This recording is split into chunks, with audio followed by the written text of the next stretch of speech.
Good morning, everyone, and welcome to Gulfstream. Today, Ron Nicoletti, and it's a dreary day here. We got a sloppy track. We're off the turf, but we got somebody to brighten up the day, my buddy Pete Aiello.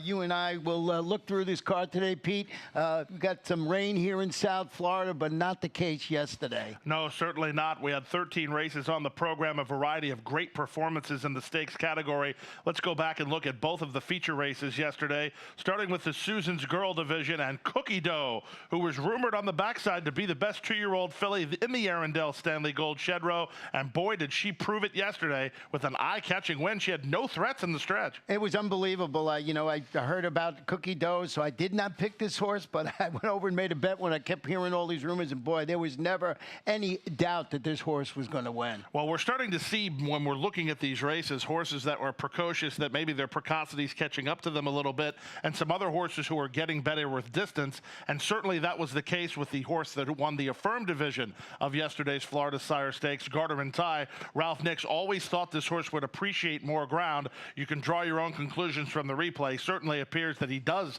appreciate more ground. A very, very good run from the O'Connell horse down inside. Cajun Firecracker, who won the first leg of the series, was back third. Yeah, I mean, this horse, Garter and Tie, was my best bet of the afternoon for all those reasons. I just thought with the added distance, the last race, the horse, had to clip heels at the 16th pole. Looks like that horse was going to be in a photo for the victory. Comes back and wins it yesterday, and I guess he moves forward when we go to the mile in the 16th distance in the final leg of the Florida Sire Stakes series. Just 3 weeks away to that final leg of the Florida Sire Stakes. We will, as you said, Ronnie, go around 2 turns. We'll be interested to see if horses progress from leg 2 to leg 3. That's the beauty of this series and the beauty of 2-year-old racing in general. We have 12 races on the program here this afternoon, 2 pick 5s, 3 pick 4s, and a whole lot of betting opportunity. Early pick 5 starts with race number 1. As always, it is a 50-cent minimum play. Super high 5 in the second. In the second race today, because you need 7 or more horses in the race to have the rolling super high 5. And with a 12-race card, of course, we got that mid-race pick 4. It starts in race number 5 today. And only 5 out of 6 in the Rainbow Six yesterday. Yeah, it was a tough sequence with a couple of horses that I know I didn't have. And we'll see if we can do better here this afternoon. 25,000 plus carried over in the Rainbow Six. We're off the turf here this afternoon, but the good news is you know that now, and the main track is sloppy. So it'll be interesting to see if the main track plays like it usually does when it's sloppy, which is speed is a definite valuable weapon of choice. And we also got the final pick 5. Pete will have a ticket for you in just a little while when we get to that part of this handicapping show. And the first race is 7 furlongs now. It was 7.5 furlongs on the turf, and you got an early pick 5 ticket. I do have an early pick 5 ticket. I handicapped these races for dirt and turf yesterday. The weatherman had rumored these races may come off the turf, and indeed he was correct. The first race, I'm going to use a horse that is actually raced over the main track last time out, ran very well second, and Tufa's form might be a little bit deceptive, though. We'll look to see if number 3, Max's Causeway, can make his 3-year-old debut, a winning one. Anytime you have Steve Dwoskin off the layoff, it's a daunting task. This might be the exception to the rule. I have a theory in the second race, Ronnie, that Juan and Bina will need one. He's been laid off over a year. I don't think the slop aids his cause. I'll try to beat him. I'll use 1-5 in there. The solid single here, folks, and the best bet on the program is number 3, Mr. Spike. He moves up even more with moisture in the ground. He is the lone speed in today's third race. He'll be my single. And then I'll just try to finish it off with 4 options in the 4th and 5th legs. 3, 5, 6, and 7. I think we'll cover it in race number 4. And then in the 5th race, now move to the main track. One Breath at a Time moves up big time for Arundel and Stanley Gold. I'll use her as well as the 7, 9, and the 10.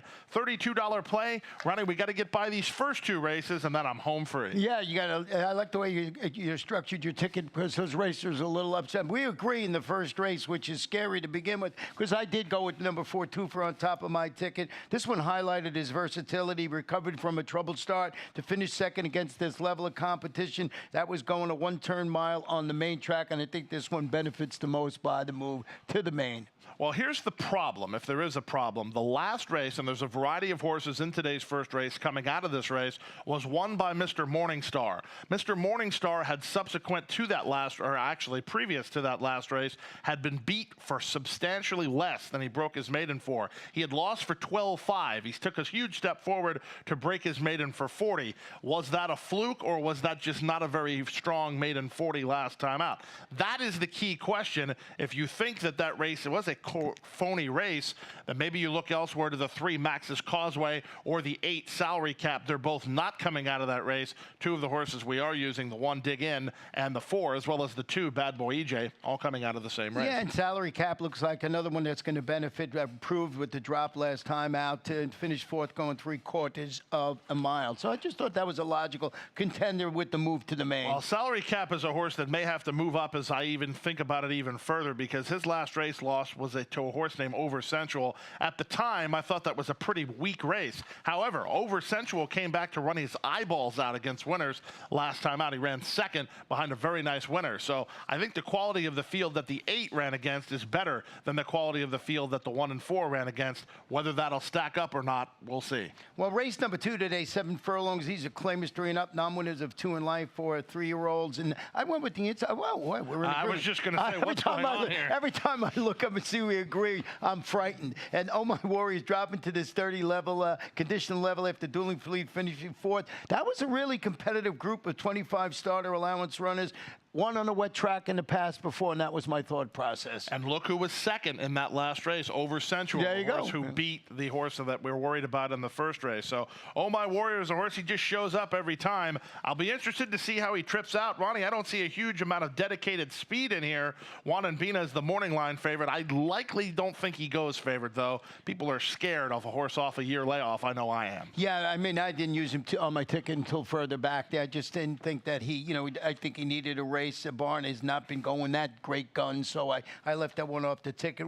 King Wildcat, another one getting some class relief. I made that 5-wide bid, flattened out a bit behind Oh My Warrior, Angel Quiros, Leonel Reyes, who rode this horse to a victory a couple of starts back. And not only that, he has 3 victories lifetime, 2 of them in the goo. He likes the off-going, and he gets it here today. Well, race number 3 this afternoon, as you saw, Pete singled the horse in here. It's a 1-mile maiden, claim is 3 and up. Well, you have to have him on top. Well, of course you got to have Mr. Spike on top, and pray tell why. Well, thank you very much for the setup, sir. Number 3, Mr. Spike's last race is what we're going to show you now. I personally believe he has a huge alibi for his last race, and you'll see it yourself, and you can draw your own conclusions. Everybody watches races differently, but Mr. Spike is down toward the inside, and he is pressured every step of the way in this run. He goes the opening quarter in 23 and 3 already for a maiden 10. He's in a little bit of trouble. That's awfully quick, but now things get even worse for him as they keep the pressure on Mr. Spike, who was the 2-1 or 5-2 second choice in this race.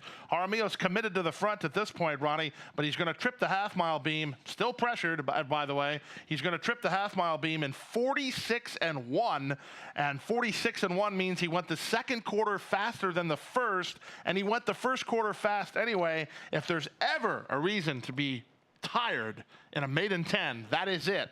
Not only will he not face pace pressure, he'll go a lot slower. He's a gate-to-wire winner and a short price winner, but he should win. I love Mr. Spike today. And 2 for 2 in the money on the wet track, so he moves up. He looks like the lone speed. I used the 4 Dixie Mambo in second. I'm hoping to finally notch that elusive maiden victory after tracking the pace, hitting the board in 2 of 3 previous races at this level. And this is my exact play in there. I'm agreeing with you with number 3, Mr. Spike. Well, 3-4 is a chalk punch. Yeah. I don't want to do that. I can't argue with it, though, so I tried to spice it up a little bit. Outside horses for a slice. Cape Marco Drive, El Emanuel. They're not good enough to win this race, not even if something happens with Mr. Spike, but they could spice up your exactas and tries. Well, let's go to race number 4 this afternoon, and this one is a 5.5 furlong sprint maiden special weight, 2-year-old fillies, and we are in disagreement a little bit here. Not really. It's the same 4. The same 4, just boxed around a little, and you have the number 5 horse on top of your ticket, so let's go and show that replay, right? Well, I'm excited on a different level to show this replay. I picked it yesterday, and then I saw something this morning that excited me even more.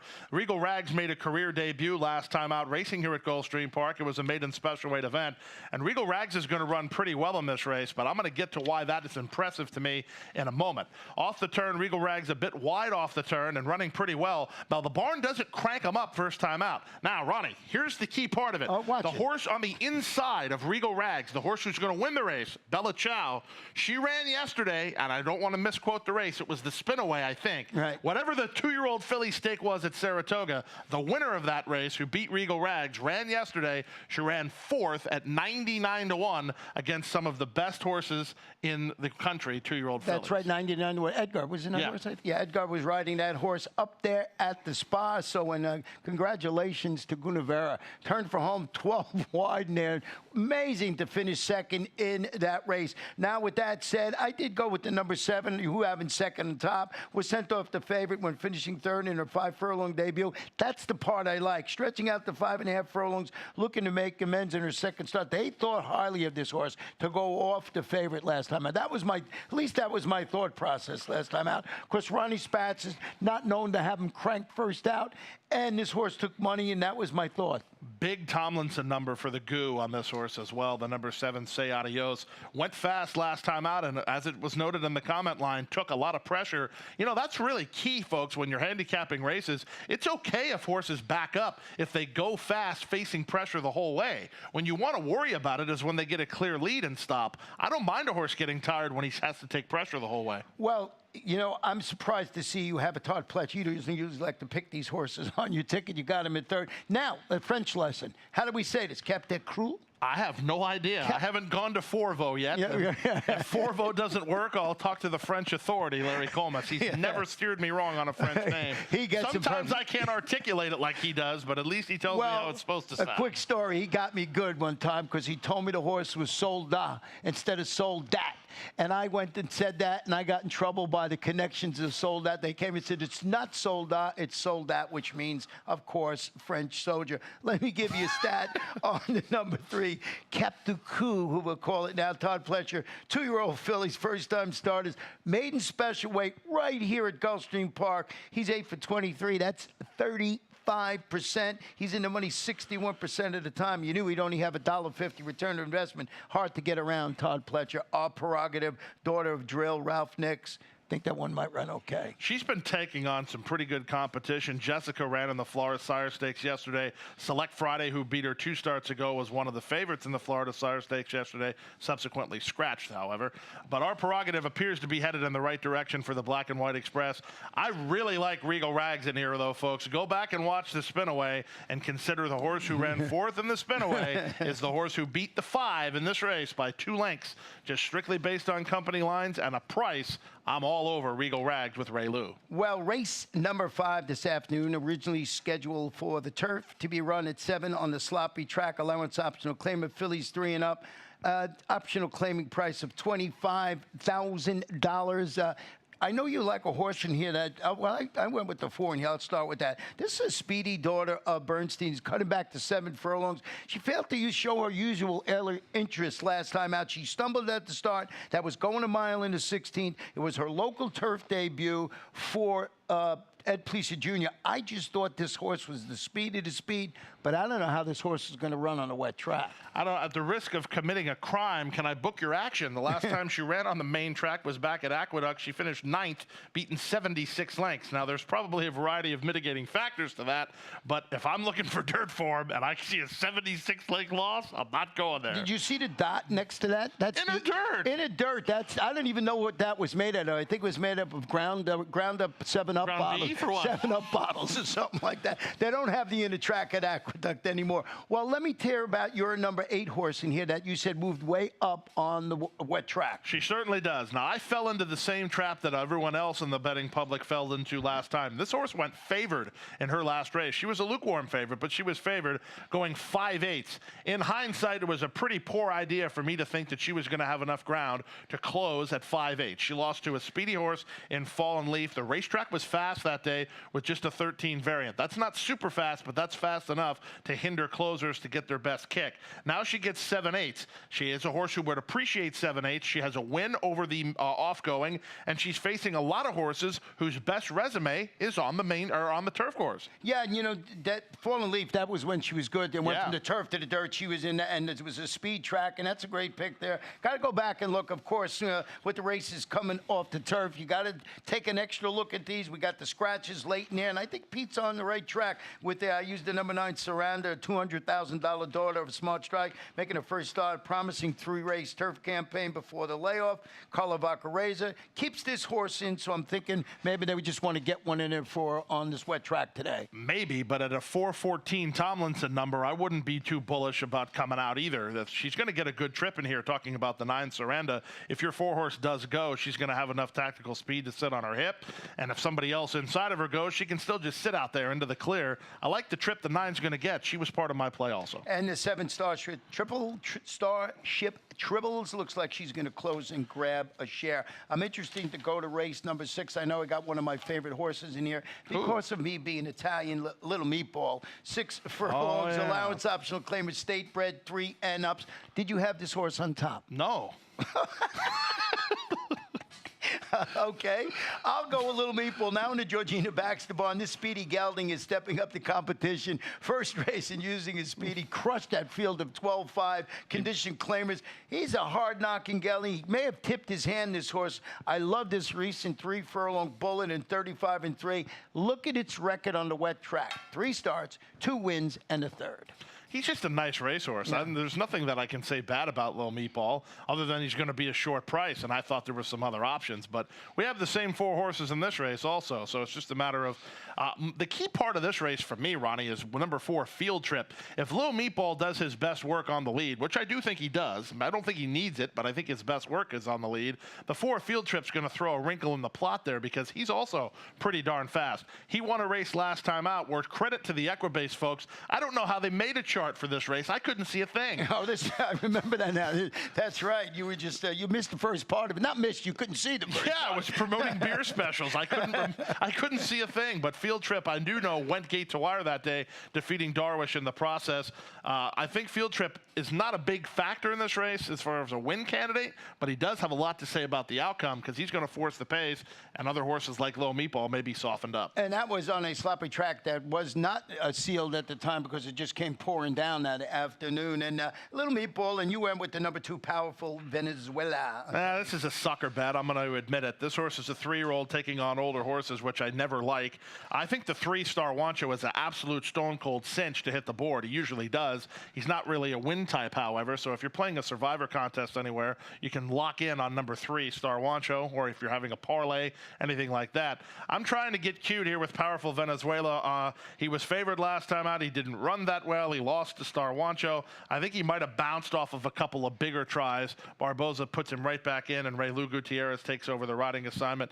He needs to improve, I'm not going to lie, but I just tried to beat Little Meatball here. Yeah, he's inconsistent. You know, they're trying to recapture that form he displayed in the Ocala Flame 3 starts back. And I just, I got him on the ticket. I got him in second, as you can see on the board. And Star Wancho is still looking for his first victory since last March, but he's 3 for 3 in the money on the wet track. And it's been 6 races since he visited the winner's circle. So you're absolutely right. He's a great trifecta, exacta, superfecta horse. With that said, we're going to take a short break for race number 6. No, we're not. Why not? I got to talk about Rupp first, man. We got to talk about Rupp first. Oh, I'm sorry. Now, Rupp is the horse that Ronnie and I both used on our ticket. He needs airtime because he's going to be a good price. He's a good news and bad news scenario. The good news is he's been freshened up since his last race where he did not run a jump as the betting favorite. The bad news is that the last time that he ran off the shelf, he needed a race. Will he need a race here today? I don't know, but I can give you some more good news. He has 2 races on the off-going. He has a win and a third, and I can give you some better news. The barn is going really well right now, and they've won with horses off the layoff. How about Denver last week from way back off of a long layoff? I'm not worried about the layoff. I'm just worried about whether he's ready. Well, I had him in 4th, so I was sort of like, I had him on the ticket, but further down to do. But now maybe I got to move him up a little bit. Now, I'm sorry for the connections of Rupp for being so abrupt and trying to get off the air. We're going to take a short break, and then we'll come back with the Rainbow 6.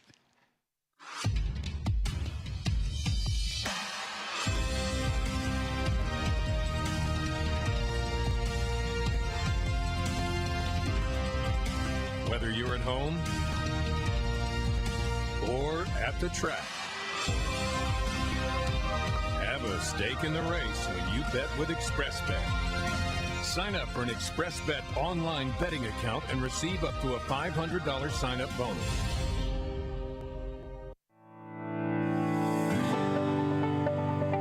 passion for horses and a commitment to breed champions is the foundation of Hardacre Farm. Founded by Amy Tarrant, owner, breeder, and trainer, Hardacre Farm, based in Ocala, continues its tradition of success from the Breeders' Cup to Gulfstream Park. Hardacre Farm, from the breeding shed to the racetrack, in pursuit of producing the best. Welcome back to Gulfstream today. He's arguing with people. I didn't even know where they are. There's somewhere around he's having arguments with people. As I mentioned, if you don't know, if you're just joining us, we're off the turf today. We're dealing with a sloppy track. Lots of rain in the South Florida area. With that said, let's quickly go to my Rainbow Six ticket here. And my Single city in the first? No, I did not single. No. I went 3 deep in here. I did not single anything today. $43.20. Boy, did I want to single Spanish Harlem, who I really like in our feature race this afternoon. But I threw the main track only in there, Princess Victoria, just to say $43.20. Did not single in this first leg. I thought it was I thought it was a little wide open for me in here with the move to from the turf to the main track. So I wanted some coverage. Plus, I hate to get knocked out in the first leg. So let's go. Let's hear about his single. I got no shot here. Let's hear what do you mean? You picked it. Hey, listen, I haven't seen the picks. We're going to hold that ticket there for a minute. If Ronnie does not pick the 6 on top in this race, I'm walking off the set. Oh, I hope I picked the 7. Drum roll, please. I hope I picked the 7. Let's see our selections there. Yeah, I already know what I picked. So. Dramatic pause. Oh, 6. There we go. I get to sit and do the rest of the show with you. Yeah, that's full swing. So go ahead, take a swing at it. We don't need to take much of a swing. Let's go back and show you his last race. Yeah, I know it was on the grass, but let's just play a game, because you have to play this game in this race, that this horse is going to run as well, if not better, on the main track. And this was a horse that was odds on the debut. He was being asked to get 2 turns on turf as a 2-year-old, no less, going long on the grass, and was odds on. So she's got some serious ability, this daughter of Verrazano, who obviously was better on the main track anyway. And Full Swing is down toward the inside. She's going to roll up on the inside and take second, but she's not going to get anywhere near the winner. Full Swing was just given too much to do that day, but I think it was a useful debut, as you would say. And I think she's going to be better for the experience. I think she's much the best horse. If she runs like she ran on the turf, on the dirt, they're going to be running for second money, and second money should be held by the 9 here. Yeah, 9 horse Miss Unbridled Cat, cutting back to 7 furlongs. Has that promising turf debut in which she dueled for the lead. She finished 3rd behind a horse. Now, I'm going to ask you about Dangerous Curves yesterday. I thought Dangerous Curves was the best horse in that race yesterday. Well, she ran well. The horse that beat, we're talking, by the way, the 6 and the 9 are coming out of that same race. Yeah. The 2 in that backtrack was the 6 in this race and outran the 9, who was, I don't remember the other horse. But anyway, they were 2nd and 3rd in that race we just showed you. The winner of that race, Dangerous Curves, was one of the favorites in one of the stakes yesterday. That's what you were asking me about. She ran pretty well, but I think that, how about being Cohn's filly in that race? Well, she came flying late. Boy, that was. And has no idea what she's doing. Yeah, I mean, it was great performance, but I just thought Dangerous Curves was in trouble the whole race. Kept going, steadying, not one of the top rides of the weekday, because it was my play of the day. That's why I'm a little sour. Well, I'm equally sour, because A Bit Special was my play of the day. At least, really? At least you lost by 2 or 3 lengths. I got beat this far. Oh, that was a much bigger price than my horse. Let's go to race number 8 and take a look at Pete's late pick 5 ticket. Well, Ronnie, I will tell you this. If we have the same opinion in the 8th race, it won't matter whether I walk off the set or not. This is a tough race. It was tough on the fast main track. It gets even tougher with the move to a sloppy main track. I'm three deep. I hope I have the right 3. I'll use the 7 Unstable in the Morning, who, frankly speaking, I don't know. The 8 Fun and Game should be better at this distance of 5.5 furlongs. Went a mile last time out, entirely too far. My top play in the race is the 9 horse in here, Rethink Me. If this racetrack plays to speed, which it's been known to do when there's moisture in the surface, speed is my weapon of choice. This horse did not run bad last time out. She set a big lead, went entirely too fast. That was going 3/4. She's only got 5.5 to deal with today. The price will be right. I'll use those 3 in there. In the 9th race, I'll go 3 deep. I think they're the right 3. The 7, Trey's Midnight Moon. The 10, Tis from Boston, who might be a piece of candy, as you like to say, on the main track today. And the 13, El Cheval, who will definitely move up on the main track. 10th race, 2 deep. We'll use the 5, Cowtown Spirit, and the 8 Milbra. That's speed and a closer. In the 11th race, Spanish Harlem, you like her, I like her. I'm also going to use My Cousin Martha, though, because in case the pace melts down, I want a slice of My Cousin Martha, who was only 2 lengths behind Spanish Harlem last time out. And then the Aiello long shot of the day, not nearly as effective as the Nicoletti long shot of the day, is number 7, Evilicious, in the last at 30-1 on the morning line. Woo! I went to the funeral, and I might have to go to a second funeral on her this time. She ran terrible last time out, but man, I saw that first race. If she runs that first race, there's nothing in here that scares me. Yeah, well, she got the big X when I was doing that race there. So. There's a role reversal. Usually not the one with the big X. Derby Day Darling is my top pick here in race number 8. Turning back to 5.5, set a pressured pace. We can finish 4th. Again, similar. Kathleen going so well. Talking about Kathleen O'Connell, cagey front-running jock Edgar Zeiss in the cell. I think he nurses this horse along on the front end. Well, the 9's going to have something to say about that. I don't know if they maybe have a crash course for disaster. If they do, though, where are the closers? I don't know. Yeah, it's a tough race to figure out, as you mentioned. Let's go to race number 9 this afternoon. This one originally scheduled for the Toif to be run on the sloppy main track at 7 furlongs. Ronnie, you wrote down the wrong number. That's supposed to be 10, not 1. 10? No, 10? Yeah. Yeah? Oh, yeah. Why? Tis from Boston? Oh, yeah. No. I went with the 1. No, you got me confused here. No, Nino followed a pair of maiden victories on the grass with a pair of in-the-money finishes in races moved from the lawn to the main track. What do you got to get hit in the head with a rock? This horse going to back.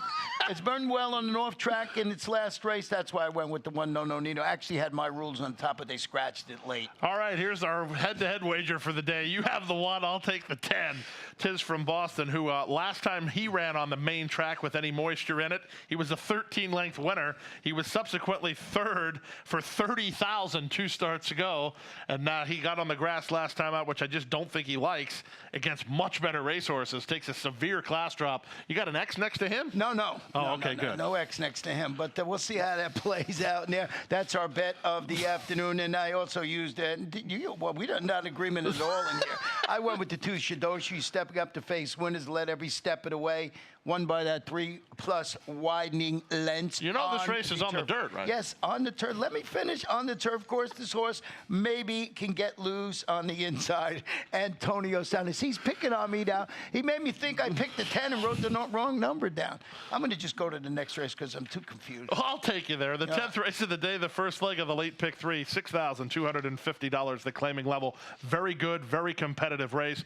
I personally believe Cowtown Spirit will be better today than she was last time out. Not only did she chase a fast pace, she did it while wide. You will not win races at Gulfstream Park, parked 4 wide, pressing the pace. It just doesn't happen. Well, let me show you a stat on Victor Barboza Jr., 2nd after the layoff. Low-level claimers, sprints on the dirt. He's solid. He's 4 for 14, 29%. He's in the money 64% of the time, and a $1.80 return of investment. I got that horse on my ticket, but I did keep number 9, or had number 9 Threat on the top of the ticket. I thought this horse very interesting. Back in South Florida, back in the Victor Barboza Jr. barn after winning 1 of 2 allowance sprints up at Charlestown. It's the daughter of Quinteros. Sammy Camacho handling the homecoming. Look at the record on the wet track. 6 starts, 2 wins in the 3rd.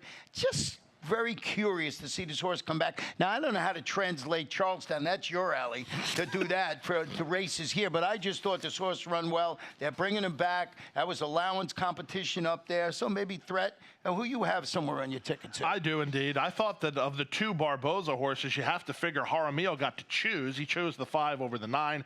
I did, too. If there's a fast pace in this race, which I think is entirely possible with speed in the corner of the 5 and 7, as well as the 9, maybe the 8 Milbra from the back. She got a perfect setup last time. Yeah, and Oscar Gonzalez really sharp, winning consecutive races, 27%. Now let's go to the feature race of the afternoon. 1 mile and 1/16 now on the main track, and that's the Wasted Tears.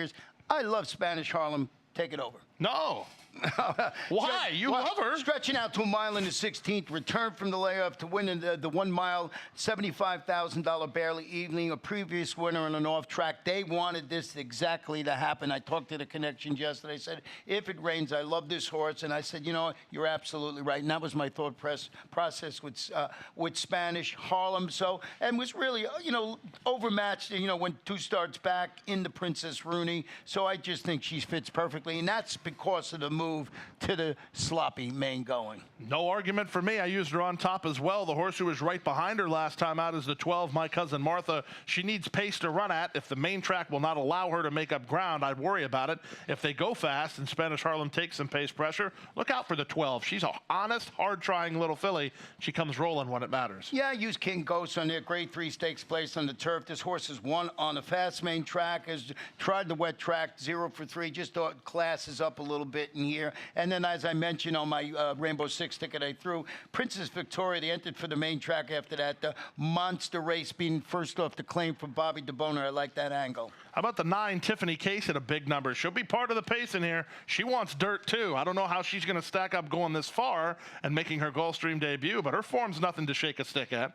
Well, you know about the Mountaineer and thistledown form more than I do. That's the same case with the horse in the earlier race there. So let's go to the final race on the card. I just didn't. I want to hear about your long shot in here because I had a tough time before it even thought of raining down here. I did go with Permitted. He's cutting back to 6.5. Duel along the inside, finished third is the favorite. That was a 1-turn mile. It was on a wet track that day, listed as good. I want to hear about the 7. Let me see. Oh, yeah, X. Go ahead. All right, well, let me make the case. This is the Aiello bomb of the day. You're getting 30-1 on the morning line. We went for her as our bomb of the day last time out at half of that price. She didn't run a jump. I don't have an excuse for that other than to say that she didn't want to go a mile, and the fact that she was running back in a week took its toll on her. Her race 2 back is an absolute throwout. I don't even pretend it's not there. It's gone. The race that I'm worried about or wanting is the first race where she comes rolling down the stand side. She was in the clear that day under Jesus Rios and rolled home. And guess what, Ronnie? What? That was in the slop. Oh, there you go. But so you just do this selective handicapping where you dismiss a race for no apparent reason? At 30-1, absolutely. No, what do you mean? No apparent reason. She ran for 20. She ran huge the debut run. That's the race I'm keying off in the slop. Then they said, ooh, we maybe have missed the boat on this horse. Let's move her in for 20. Didn't work. Then she ran so bad, they wheeled her back in a week. Didn't work. Am I reaching? Sure, but you have a scratch in the 1, 2 diamonds who figured to go favored. The 3 is now going to be a likely favorite, and she'll probably win. But I'm going to take a shot here. Well, okay. We'll see how that works out. I'm going to watch, and we'll see how that horse runs in last. Good luck with all your selections out the afternoon. And as Pito just said, we're done. Coming down to the finish with Fort Lauderdale to catch him. They're not going to catch him. Fort Lauderdale, the winner. He went clear at the stop.